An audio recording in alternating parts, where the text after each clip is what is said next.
Hey guys, it's Elisha Taderera and this is the For the Creatives podcast. And today I sit down with the amazing Kirsten Williams. Kirsten Williams is a life, business and creativity coach. And today we have a chat about creativity and exploring the idea that everyone has the innate ability to be creative and to develop their creativity.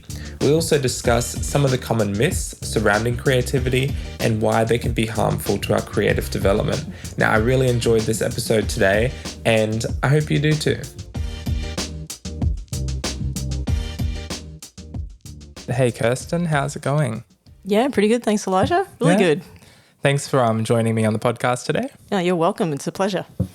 So, Kirsten Williams, why don't we start off by just you telling me a bit about yourself, or telling us, the audience, a bit about yourself, who you are.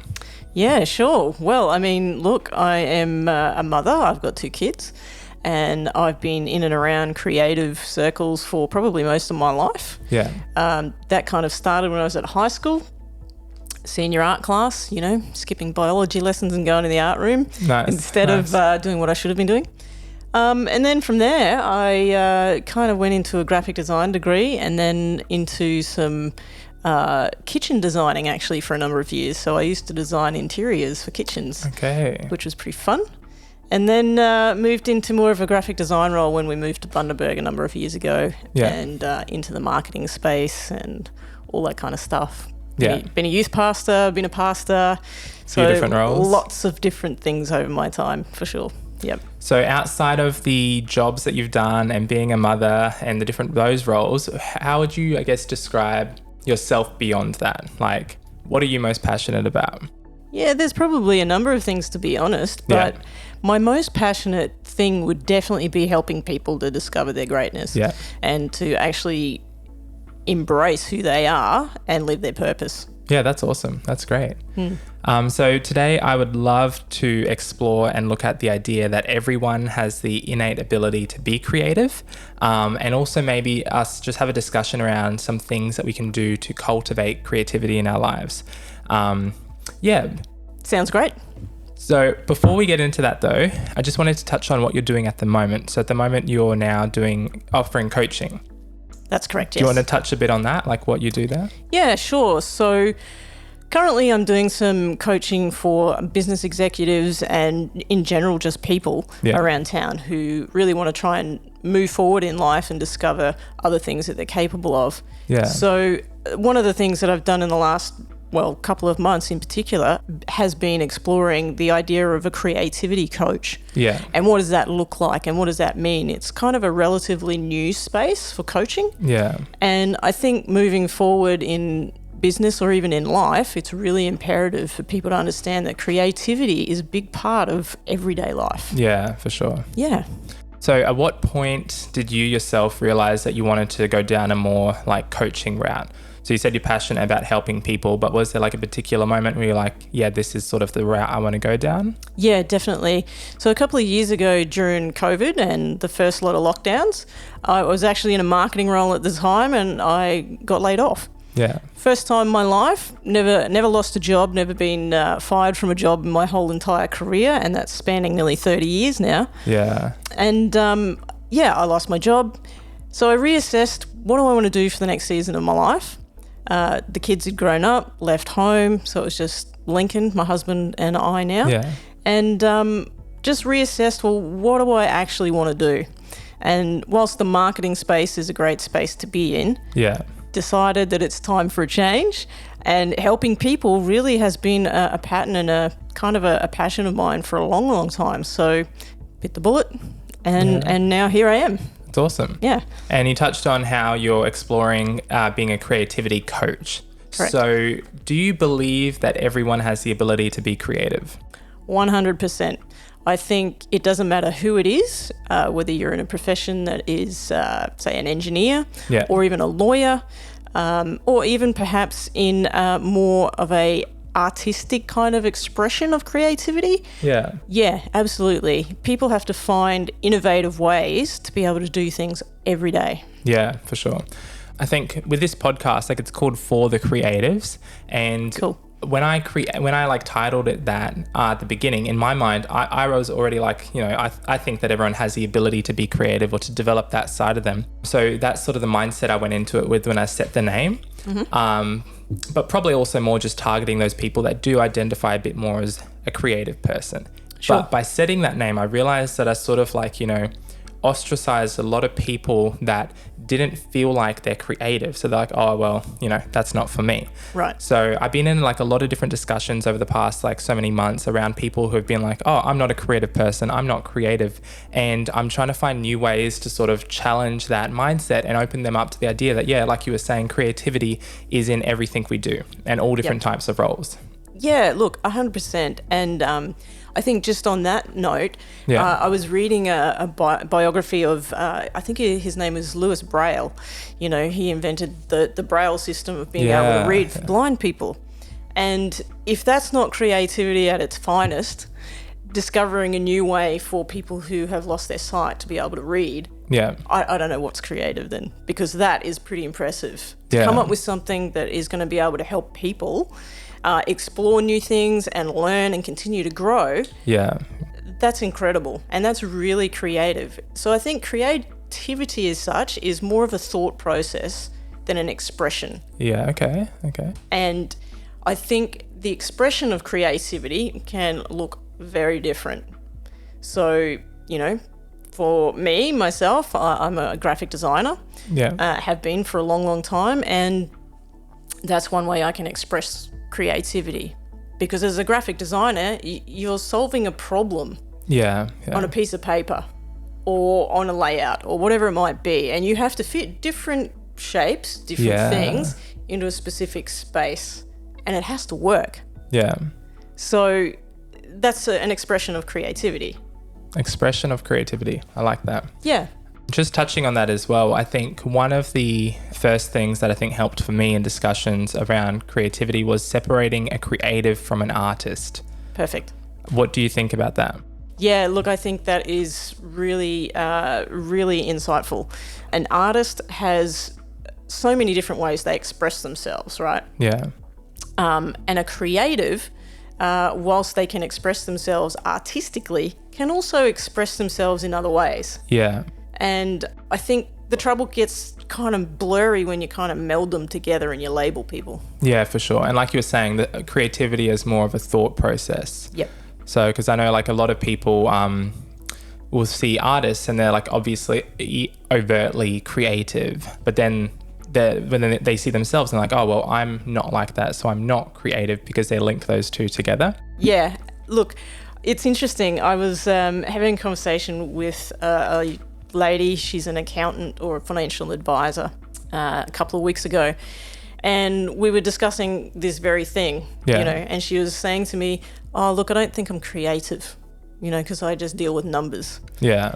And my argument to her, I put it like this: well, if you have to come up with a financial plan for somebody with a certain amount of figures, a certain amount of numbers, well, you have to kind of figure out how that person's going to make more money, or how they can shape their life with the money they have, right? Yeah. That's creative.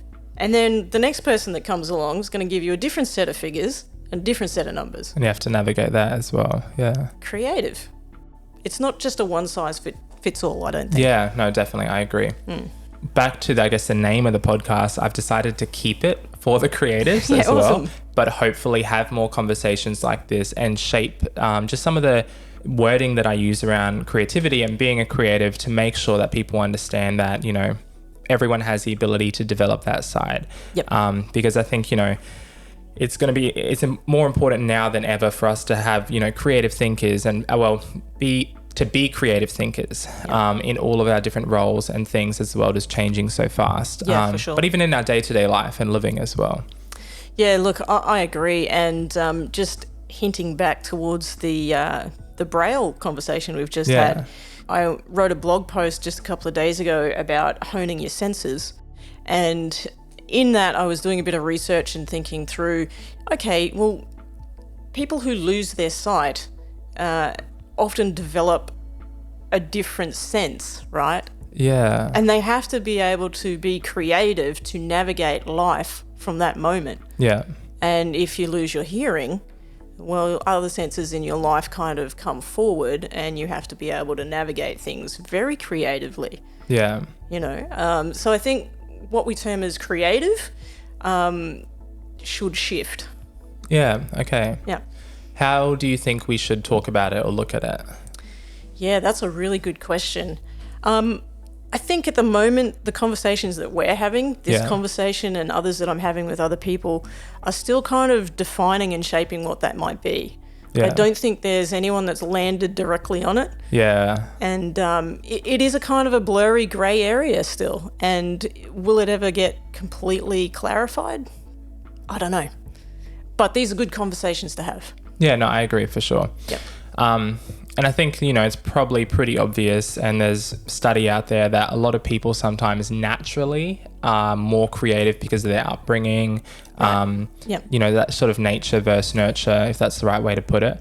But it doesn't mean that if you're not sort of naturally creative because of your upbringing or the roles that you've been in or the environments that you've been around, that you can't develop that, which is what I'm wanting to encourage a lot more people to do, is to develop sort of their creativity and to realize that they can actually do that. But if you don't believe you can, like you would know, then you're not going to try.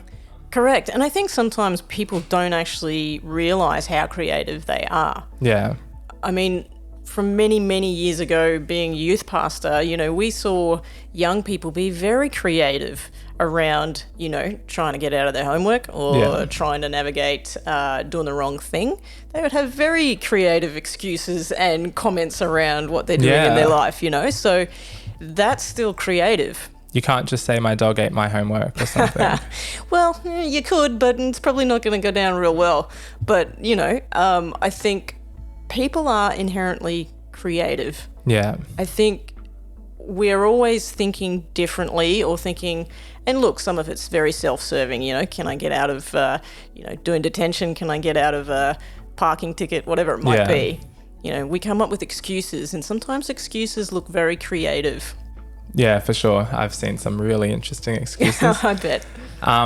Talking on, I guess, that faith element then as well. Like I've touched on this in a couple episodes prior, but I believe that from my faith and my belief, I believe that, you know, we're created by a God. So we're created in the image of that God. Yep. And if you just look around, if like God created everything, like nature, everything in the world today, even just our, like, you know, physics and laws and gravity and everything, like the level of creativity that went into even the smallest like leaf or like bug or insect is amazing. Yep. And it's like, if we've even got, you know, a small percentage of that, then like, I don't know, it's just, that's really inspiring for myself as well. Oh, for sure. And I think, look, to be honest, you know, it says in the Bible that we are created in the image of God, right? And if we're created in the image of God, then we are created just like him. So he created the heavens and the earth and everything that's in it, everything that we see, like you've just mentioned. And in that, he has put within us his Holy Spirit. Yeah. Now, that's part of the Trinity. That's part of God, right? Yeah, yeah. So if that's part of him and it's now part of us, we have the same ability to create. Yeah. Do we embrace it? No, I think there's a few things. Not all the time. No, other things get in the road, you know, like self-doubt or self-sabotage or insecurities or hurts or whatever. And that stops us from letting that creative side of God really come forward. Yeah, no, I agree. And I love what you're doing and the direction you're going with being a business, life and creativity coach, because like, as you know, there's so many people out there who sort of, I guess, they settle for the status quo, or they settle for, you know, they limit themselves because they're limiting beliefs and not realizing, you know, how far they can go and not realizing, you know, the potential that they actually do have. That's right. And there's so many people, you know, there's quotes about it, there's motivational videos about it, but so many people that just, you know, go to the grave with their dreams and with these ideas for things. So true. And I think we need more people to step into those, you know, developing their gifts and their talents and their passions and stepping into a lot of that, I guess, more creative side of who they are. Yep. Because then from that, we're going to have more solutions. We're going to have more innovative ideas and more things in local communities on a global scale. Yeah, for sure. Yeah. Look, I think that's exactly where we need to head. And, you know, even if you want to think about, you know, we talk about all the time, when's somebody going to come up with a cure for cancer? Yeah. Like, if we embrace that creativity and that Holy Spirit God within us, there are answers in this world for everything that we face. Yeah. It just takes somebody willing enough and brave enough to embrace that and discover it. Yeah. You know, and I think even that, creating a cure for cancer, that is creative. Yeah, for sure. You know, or it could be, you know, finding something that will, you know, help people with dementia. Yeah. Creative. You know, like we box creative into this artistic expression. Graphic design. All the time. That's right. Singer, you know, painter. Musician. Right. Yeah. Yeah, but that to me, and the more I'm having these conversations, I'm kind of thinking, well, that's more of an expression of creativity. Yeah, expression. And not everybody has that expression of creativity in that way. As I said before, a financial planner has a creative expression in being able to put a financial plan together for someone. Yeah, and how they deal with numbers and an engineer. I mean, I'm married to an engineer. Yeah. And he has to come up with creative solutions for mechanical issues all the time. Yeah, I love that. And expressions of creativity. Yeah. So I guess now looking at some of the more practical ways that we can develop or cultivate creativity in our lives. For your own life, are there any things that you do to sort of cultivate creativity or to keep yourself inspired? Yeah, for sure. Look, there's a number of things. One of the big ones for me is being open to new experiences. Yeah. You know, once upon a time I was quite closed off to new experiences and to thinking in a certain way. Yeah. And I think, you know, there's a tendency for us to continue to think the way we've always thought. Yeah. And sometimes that kind of puts us in a box. So for me, it's really about interacting with other people, you know, and the experiences we have with other people. And look, you don't have to agree with everybody. You can still get along with everybody, even if you don't agree with them. Yeah. But I think having different experiences and being open-hearted to what does this look like? Asking the what if questions, you know? Yeah. I ask a lot of questions, and particularly of God too, right? I think sometimes as faith people, we can often be very, well, this is the way God works. Yeah. And we just accept it. Yeah. But God is bigger than anything that we know. Yeah. So why do we limit him when he doesn't limit us? Yeah. I think we tend to put him in a box sometimes. Oh, 100%, for sure. How do you think, so let's just say there's someone out there who, you know, they maybe sort of get the idea, they understand that everybody sort of has the ability to be creative, but they don't identify as a creative person, or they don't really see a lot of creativity in what they do in their day-to-day life, but they want to develop that more. Yep. Do you have any, what are your thoughts around ways that people could start to cultivate that creativity? Yeah, sure. Look, I think one of the big things is the people that you hang around with. Yeah. If you're always around, say you're an engineer and you always hang out with engineers, well, you're only ever going to think like an engineer, aren't you? But if you have other people in your life that are creative or expressing that creativity in a certain way that you like or that you want to explore, and that's what I was saying before about being open to new experiences, right? I think having people in your life who are going to challenge you, who are going to open you up to new experiences in that realm of creativity, it's a great start. Another way would be definitely to read. Yeah. You know, I read a lot, and reading opens your mind up to new ideas. Yeah. So it's really important to read. And I mean read a lot of different stuff. You know, don't just stick to the stuff you like. And I think going back to the conversation around our faith again, you know, as faith-filled people, we often just read faith books or self-help books along faith lines, right? Yeah. Read some other things. Yeah. Careful what you pick, but read some other things. Open your mind up to other new ideas. Building that exposure and Yeah, for sure. One of the things that I've experienced talking about creativity is different, what's the right way to put this? Living in a small regional town can sometimes not be the most inspiring thing when it comes to creativity and trying new things and being innovative. I mean, to be honest, there have been some really innovative ideas and things that have come out of regional towns, especially like in Bundaberg here.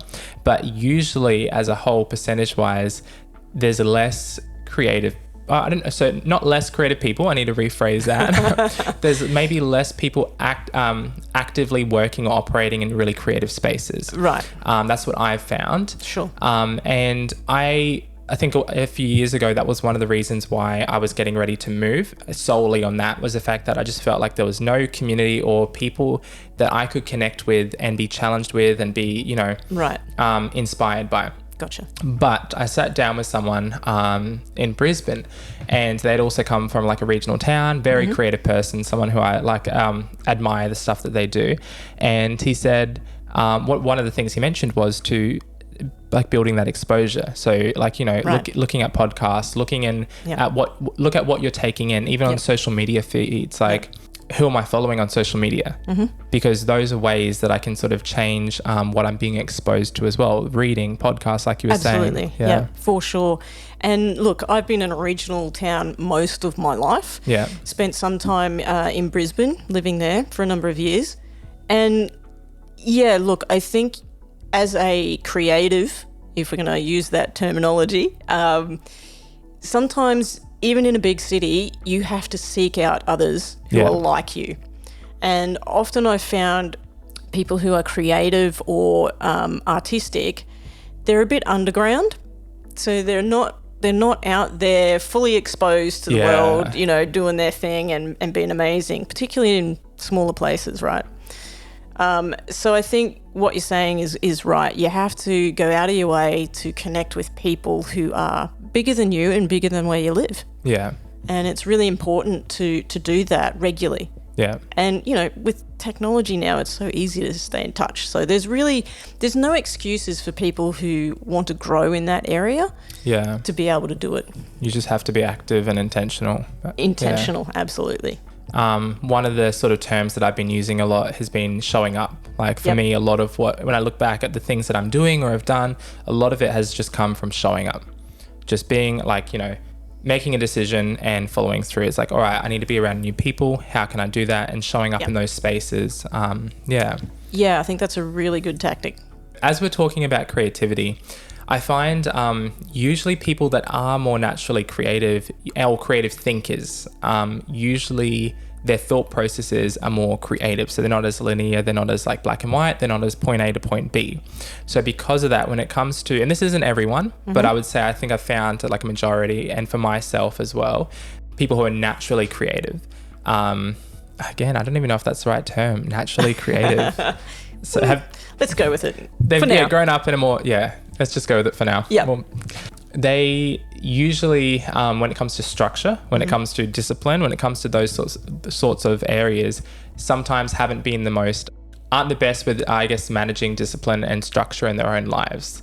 I found that's one thing that a lot of creatives sort of need help with or guidance or need to develop, like a skill that they need to develop, which naturally they may not. Because when you look at like artists, I would say all artists are creative, but not all creatives are artists. Sure.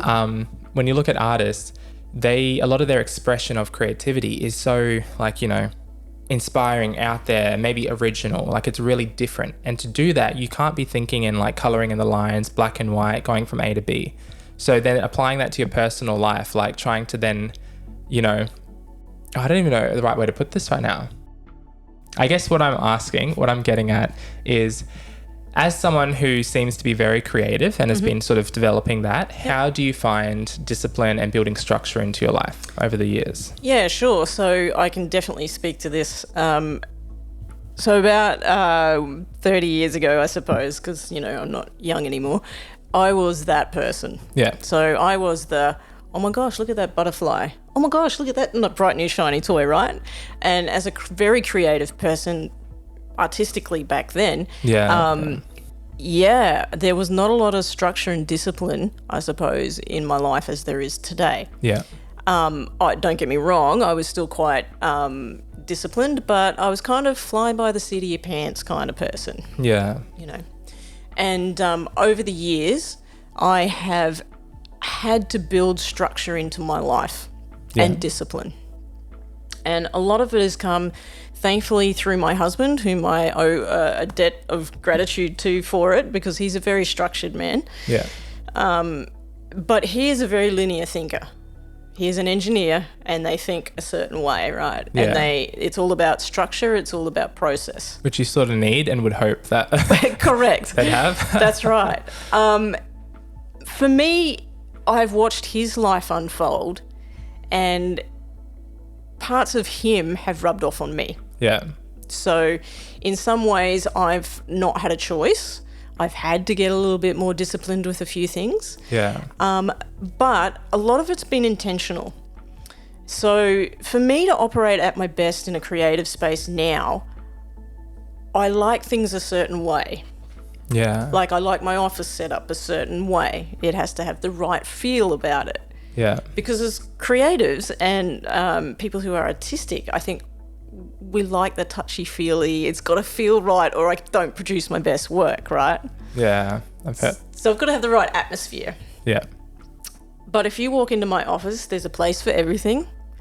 I have everything where I need it to be, and I'm really particular about it now. Once upon a time, it could take me 10 minutes to find something. Yeah. You know? Now I can put my hands on it straight away.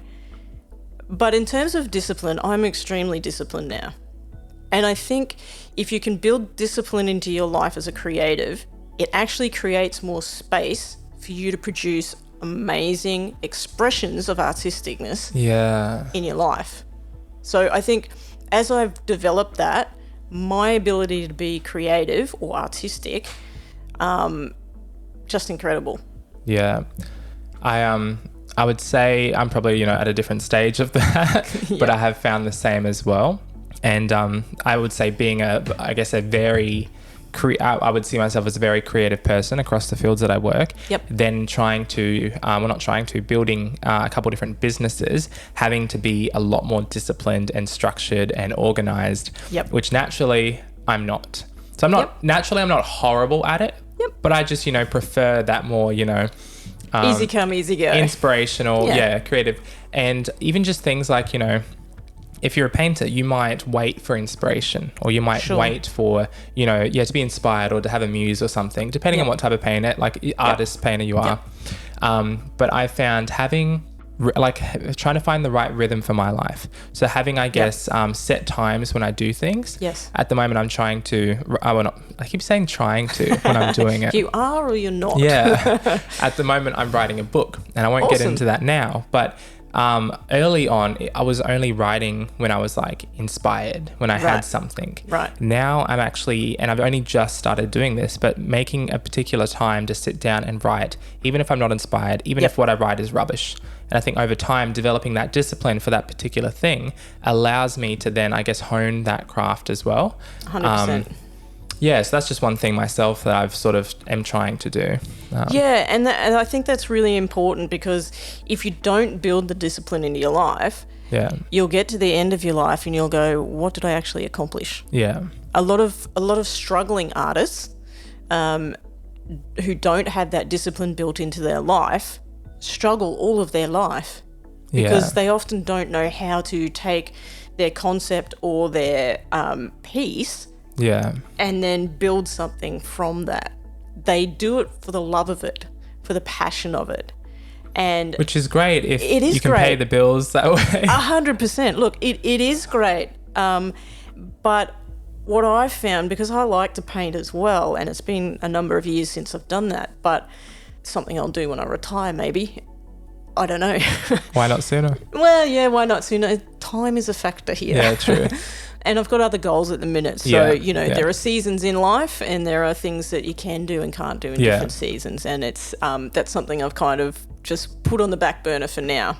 Something I will pick up though. And but my point was, if I do something like that in the future, the disciplines that I've built into my life now actually free up my mind, free up my spirit, free up my soul to be able to express things differently. Yeah. So it's the people I know who are very artistic, amazing, inspirational, incredible people.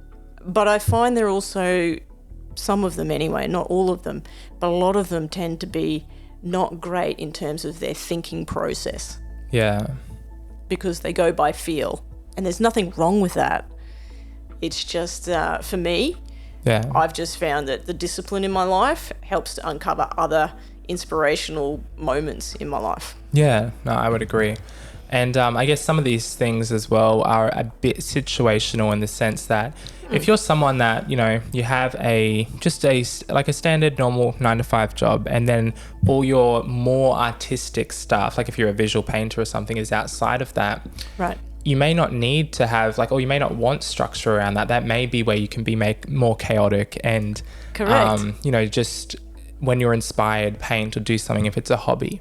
Yes. But I think when you're then wanting to turn it into something that you can actually build your life on, or you can actually build an income from, or building something that of substance, that's when you, I guess, need a bit more organization or structure.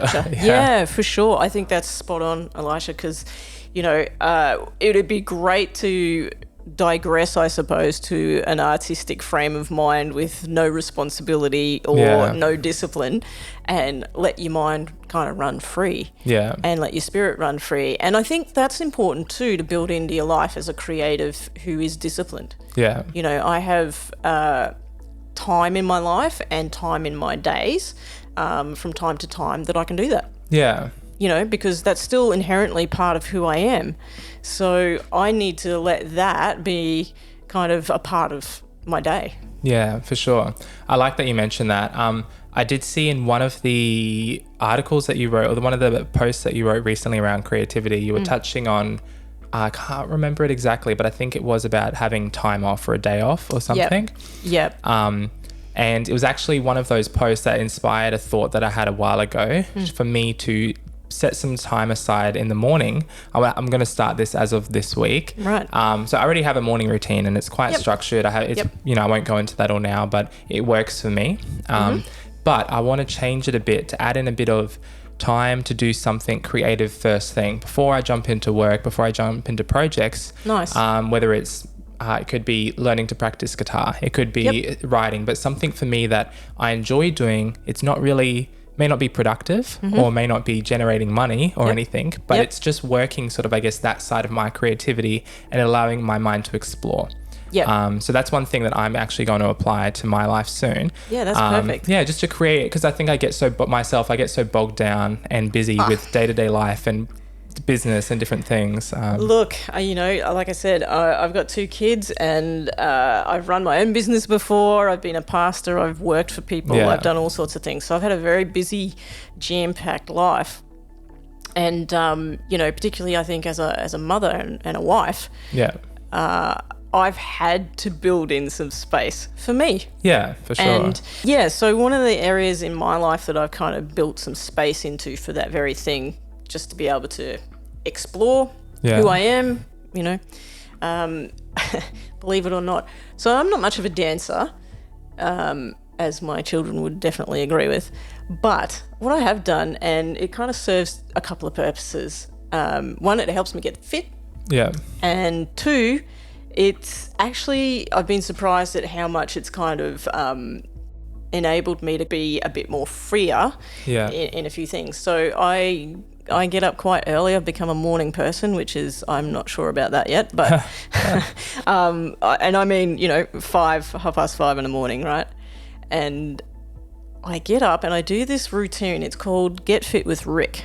He's he's a YouTuber. He's got this fitness channel on YouTube, and it's a step workout. Now, don't judge me. He's an ex-dancer. Yeah. So he's got all these dance steps, and I do 5,000 steps of a morning. In the morning. With Get Fit with Rick, and they're dance moves. Okay. I'm not great at it. Yeah. And I kill myself laughing most mornings because I mess it up and I get the steps wrong.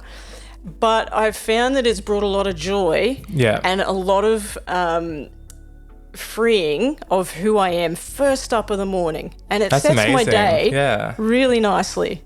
Even just laughing like while you're doing it is great. I know, you know, like I'm on my back patio with my headphones on and my iPad set up watching Get Fit with Rick and trying to copy his steps.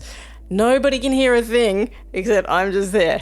And it must look really weird to Lincoln when he goes to work, but hey, I don't care, you know. But it's good because I used to do when I was a kid, I learned how to break dance. Now, you would not know that about me. You learned how to break dance now or as a kid? No, as a kid. Okay. When I was a kid, I used to be able to do all sorts of things. That's awesome. Yeah. So, you know. The windmill? Yeah, the whole thing. It's kind of embarrassing, but anyway. Oh, that's great. That's great. yeah, maybe. Anyway, my point is, it's really important to have that time. Yeah. To be able to explore new things. And that's part of that new experience. And it's part of being able to open yourself up to something else. That is great. And that sort of answers one of the questions that I was going to ask, which was like, you know, what sort of advice would you give someone who might be stuck in a rut or is trying to sort of, you know, build a creative spark, you know? Sure. Because you touched on the people you surround yourselves with. Yep. The content you take in, like books and podcasts, like building that exposure. Right. New experiences, new environments, and creating space for creativity, to express creativity. Right. So I feel like any one of those things would be a great place for someone to start. Oh, for sure. And it's, you know, the whole Get Fit with Rick thing. Yeah. Whilst it sounds a bit corny and it probably looks a bit weird, it's different for me. Yeah. And it's not time consuming. It's not another thing that I'm adding into an already busy schedule. Yeah. It may sound like it, but my point there is you've got to make time to do something different to figure out what it is that you're trying to be creative with. And sometimes doing something different just helps unlock new possibilities. Yeah, no, I agree. I've found that myself for sure. Yeah. Just to share something of my own, because you shared the hip hop breakdancing thing. I don't know if I've mentioned it on the podcast before, but I did ballet for a year when I was a kid. Nice. So I did hip hop as well. That's awesome. Because Dad was a hip hop teacher. Okay. But I did ballet.